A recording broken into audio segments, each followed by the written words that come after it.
Oh, yeah. Everyone's real happy then. Do I detect a note of sarcasm? Are you kidding me? This baby is off the charts. Why? Oh, a sarcasm detector. Oh, that's a really useful invention. Welcome back to Thinking Critical. This is Wes. Not exactly a review that I'm doing today, but I'm going to talk about two DC Comics revisiting some history. One of them is changing history, and two of them are expanding on it. I have been critical, at least of one story in Superman Red and Blue, the anthology. The opener, the headline, was a story by John Ridley that essentially heavily hints that Superman was depowered, thrown into a prison camp, raped, and some other stuff. I was not a fan of that. And so I have not been really reading Superman Red and Blue. That turned me off just to the entire series almost immediately, but I was informed by a good friend of mine that you need to check out Superman Red and Blue this week. There are two stories that I think you'll like. I checked it out, and they were correct. And I want to talk about those. And then you may remember what I talked about. Nightwing 81. Let me make sure. Yes, Nightwing 81. When we got to the end, and it was revealed that Dick Grayson had a sister, and it turned out it was Zuko's daughter. I was like, oh, so Nightwing's father cheated on his wife. What a great thing to kind of put in there. It turns out some of the viewers were correct, at least more correct than I was. But I think in the spirit of things, I was correct, because I don't think this is a good change.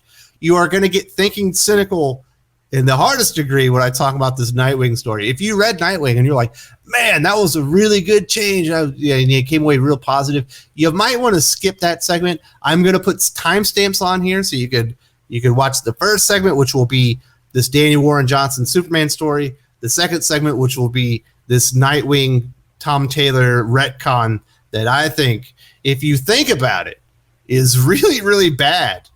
Really bad. It's really creepy. And then the third segment will be revisiting Superman Red and Blue for a palate cleanser and talking about something really cool that Judd Winick did in that story. So if you want to skip that one, I completely understand. If you want to keep having your very positive thoughts about Nightwing 82 this week and Tom Taylor's retcon of the character, you might want to skip that part. But I'm going to get into it. I'm going fully thinking cynical on that one, because I think when you really think about it, it's not quite as nice as maybe it seems.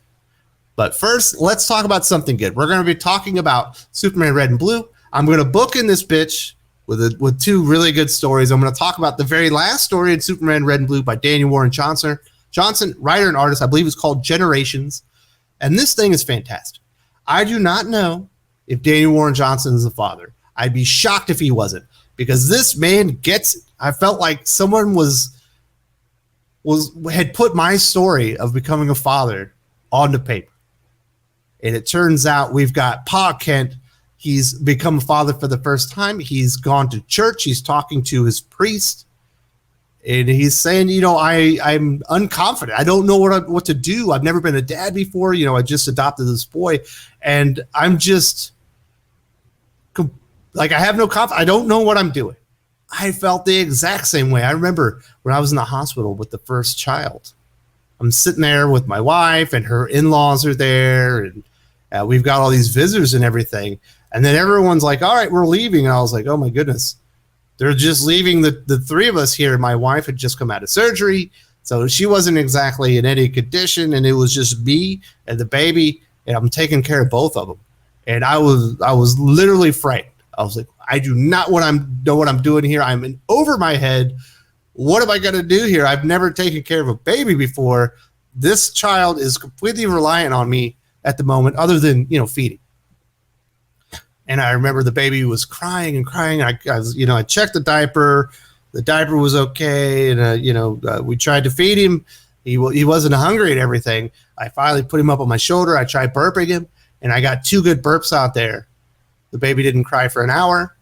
And that was my first success as a father. And my goodness, did I feel accomplished? And it's only gotten better since then. I've had much more successes along the way. So I completely relate to the way that Pa Kent is feeling in this comic book as he's talking to his priest. And his priest says, there's a moment after Jesus emerges from the water where God addresses him from heaven, talking about when Jesus was baptized. He says, what does he say? This is my son who I love, make me proud. I think if you make sure your boy knows that's how you feel about him, the rest will fall into place. He says, thank you, Father. And there's this wonderful 2-3 page montage of Pa Kent with Clark as he's growing up. And he's always telling him, I love you. I'm so proud of you. You're special to me. When it's clear that Clark has done something bad and he's in trouble, his father's telling him, I love you. When he's done something good, he's telling him, I'm proud of you. And he's telling him these things all the time that he's growing up. And then you end up seeing Superman as a grown adult. And he's in these situations when he's saving this kid, telling her you're special. He's in there reading books to kids in a hospital, telling him all that he loves them, and all these wonderful lessons that he learned from his father. He's helping out homeless people, and in taking the lessons that he learned from Pa Kent with him for the rest of his life. The legacy of Pa Kent that resides within Clark Kent. I love this story.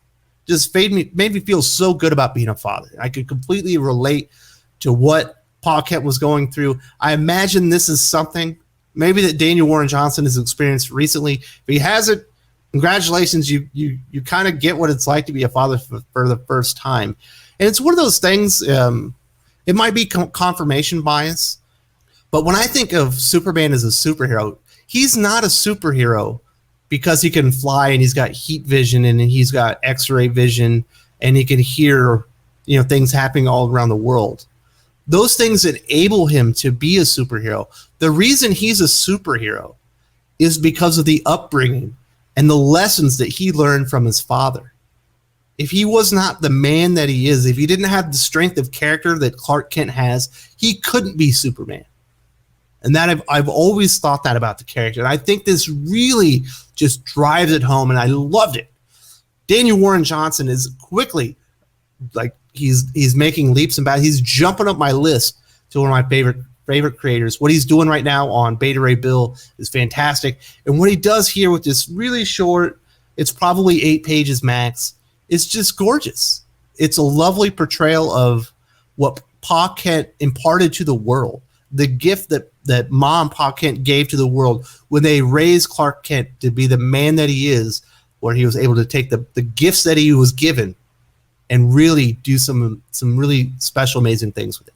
I love this story. And it also has a really wonderful tribute to Daniel Warren Johnson's father on the very last page. Just gorgeous stuff. It melted my heart. I didn't cry man tears on this one, but I could see some dudes doing that because that's just the way I came away from this. And I've always felt that about the character, and I could absolutely relate to the struggle that Pa Kent was going through at the beginning of this. Just wonderful storytelling. This is how you make something cool in an anthology. All right, now that we're done with that, let's get into something I was less enamored with. We finally got the follow-up to the big cliffhanger we got in Nightwing 81, where we learned that Melinda Zuko was actually a Grayson. At least they shared a father, and this is his half-sister.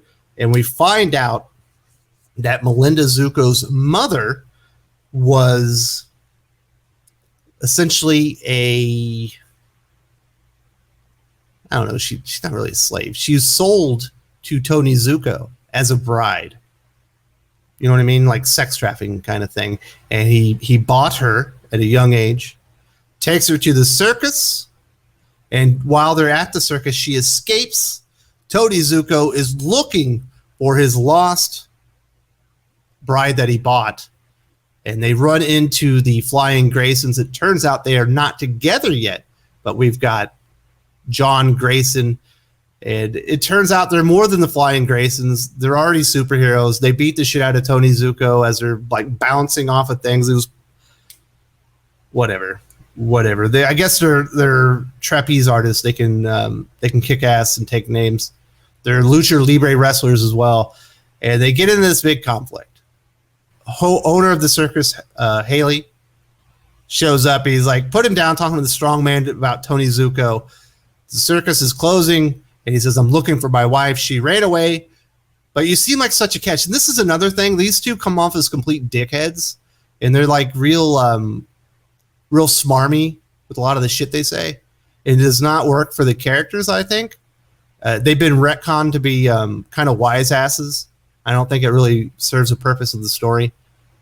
They don't know that this woman has been like is a victim of sex trafficking. They just know that it's his wife. Obviously, she's run away for a reason. It came off as weird. I think it's supposed to come off as empowering, but it just comes off as weird to me. And then Haley says, let's not aggravate the situation.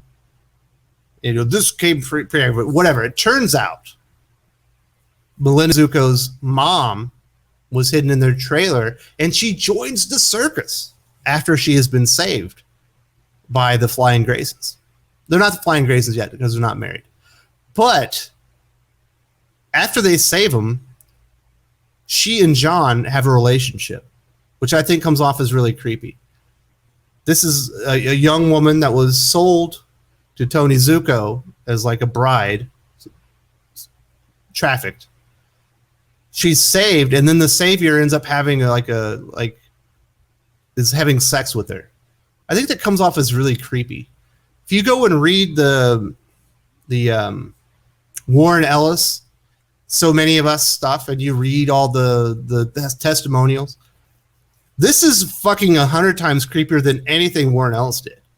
This dude saved a girl from being sex trafficked so he could have sex with her himself.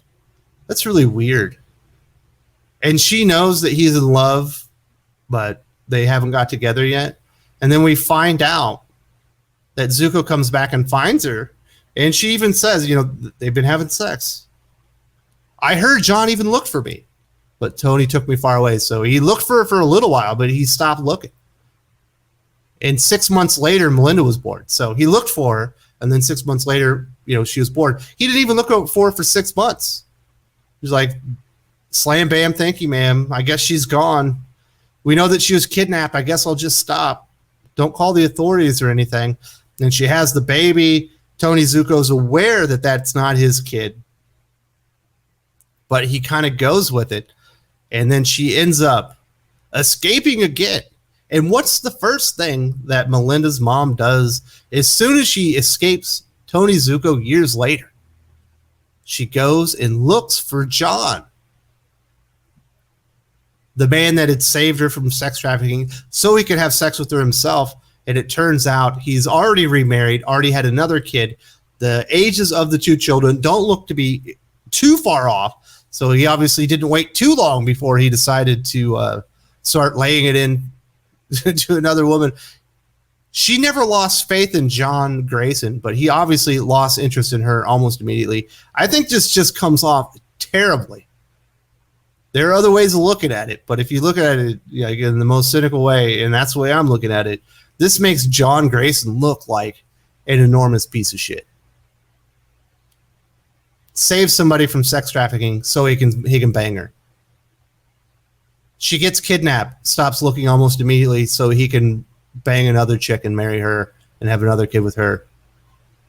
I think this retcon's a little bit more problematic than Tom Taylor probably anticipated what he wrote. I know that's not what he was trying to do here, but when you think about it, if you just think about the situation, if you knew somebody and they saved a young woman from being sex trafficked and you found out within a few months they were banging them themselves, you wouldn't think very highly of that friend, would you?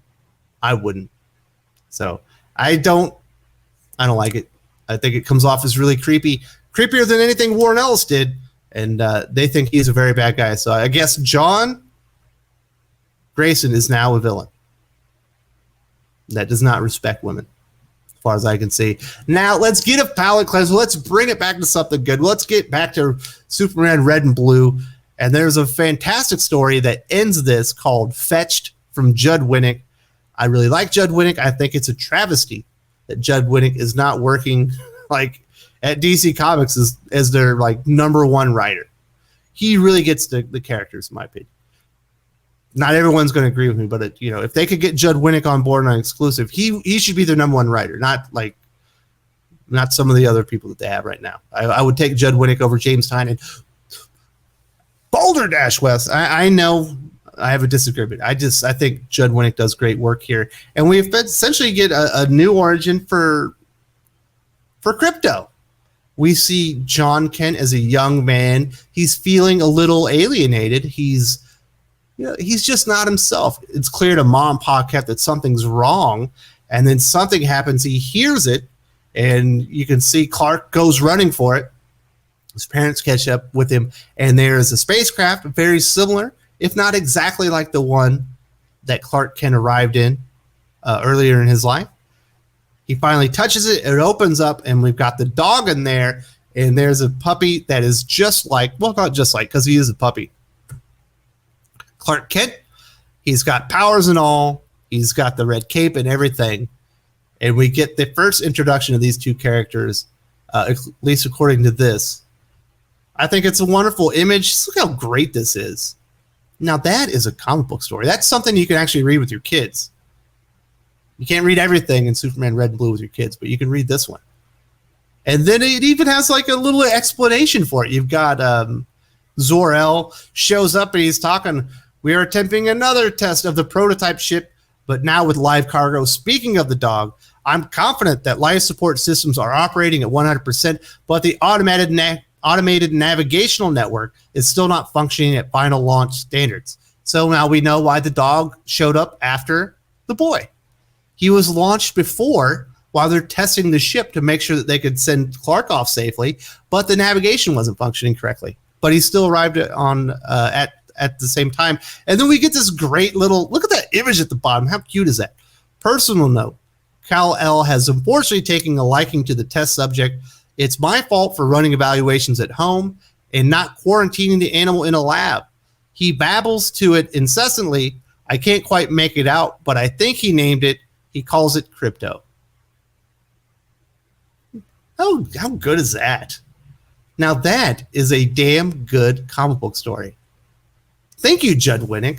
And thank you for the creators, at least the bookends. Judd Winick on the first story, Fetch. Daniel Warren Johnson on the last story, Generations. For warming my heart one way. I have regained faith, at least to a smaller degree, in DC Comics, despite what Tom Taylor just did to Dick Grayson's father. They can't all be winners, right? But they're absolutely two winners this week as far as the shorts in Superman Red and Blue. I love Generations. It spoke to me as a father. It spoke to me as a Superman fan and how I personally see the character and why he's a hero. Absolutely loved it. Daniel Warren Johnson, you are ascending the ranks of comic book writers. You are probably in the realm of I will just read anything you create, no matter if it's a character I love or not now. If it's creator-owned, if it's Marvel, DC, whatever, I'm going to check it out. I dislike Harley Quinn. If they do a Daniel Warren Johnson Harley Quinn story, I'll read it. And that's all there is to it. Put Daniel Warren Johnson on Miss Marvel. I'll read every damn issue. That's how I feel about it. Judd Winick, I cannot get enough Judd Winick at DC Comics. This story, Fetch, with the origin of Krypto and Clark, and you find out that was like his puppy from Krypton. Love it. And then I don't think Tom Taylor was going quite to where I took Nightwing 82. But that's just, it's hard not to see that. Melinda's mom was sex trafficked, sold to Tony Zuko as a child bride. Well, I don't know if she's a child, but as a young bride. She escapes, is saved by the Flying Graysons so John Grayson can bang her, knock her up. She can be kidnapped. He can stop looking for her and go marry someone else, as she never lost faith in him and goes and finally finds him like 7 years later, only to find out that he moved on with his life and has a whole new family. Ugh. That is not a good change in my opinion. That's just what I think. Definitely want to hear your thoughts on Nightwing 82 and this latest edition of Superman Red and Blue. Talk to y'all later. There will be a review of Moon Knight later if you're a Marvel fan. Hope you like that. And we're going to be talking Valiant here in a little bit too. If you enjoyed this video, please give it a like. I would appreciate it very much. It helps us attract more views for the channel. Subscribe for future commentary, comic book news, and reviews. And don't forget to ring the bell for notifications. If you want to talk comics, movies, and much, much more, you can follow me on Twitter at Wes_from_TC. With that, Salamat Po, and I'm out.